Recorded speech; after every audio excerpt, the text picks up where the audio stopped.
transitive verb is a verb that takes one or more objects. This contrasts with intransitive verbs, which do not have objects. Transitive verbs may be further divided by the number of objects they occur with. Although transitivity is traditionally thought of as an inherent quality of verbs, some theories in linguistics treat it as an element of grammatical constructions. Types: while all verbs that take at least one object are considered transitive, verbs can be further classified by the number of objects they take.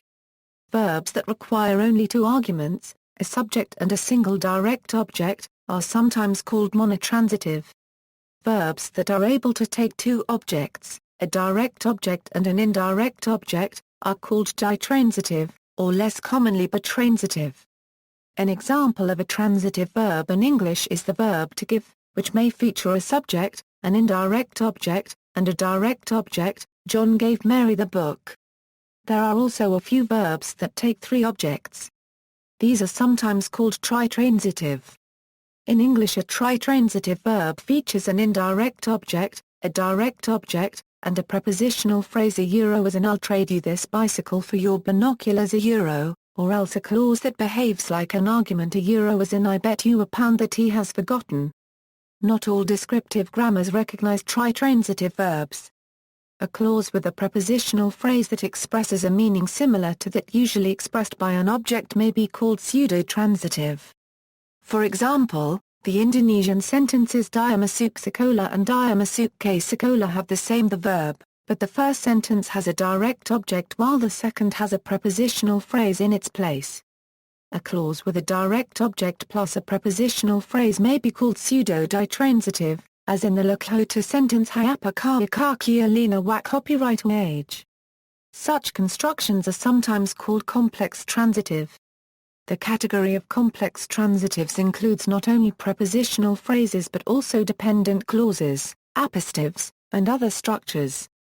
There is some controversy regarding complex transitives and tritransitives. Linguists do not agree on the nature of the structures.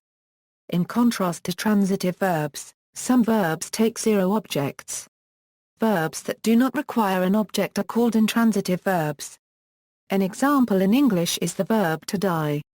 Verbs that can be used in an intransitive or transitive way are called ambitransitive verbs. In English, an example is the verb to eat. The sentences you eat and you eat apples are both grammatically correct. The concept of valency is related to transitivity. The valency of a verb considers all the arguments the verb takes, including both the subject and all of the objects. In contrast to valency, the transitivity of a verb only considers the objects. Subcategorization is roughly synonymous with valency, though they come from different theoretical traditions. Lexical versus grammatical information. Traditionally, transitivity patterns are thought of as lexical information of the verb, but recent research in construction grammar and related theories has argued that transitivity is a grammatical rather than a lexical property, since the same verb very often appears with different transitivity in different contexts. Consider, does your dog bite?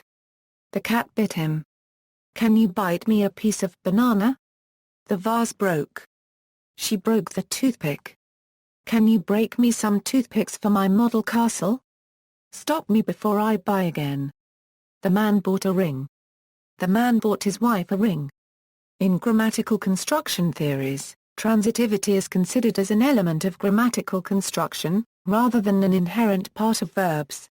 Examples: the following sentences exemplify transitive verbs in English. We are going to make a bigger boat. Do they have pie? He makes delicious pasta with jam sauce. Eve gave Zora a book for her birthday. See also, morphosyntactic alignment, references.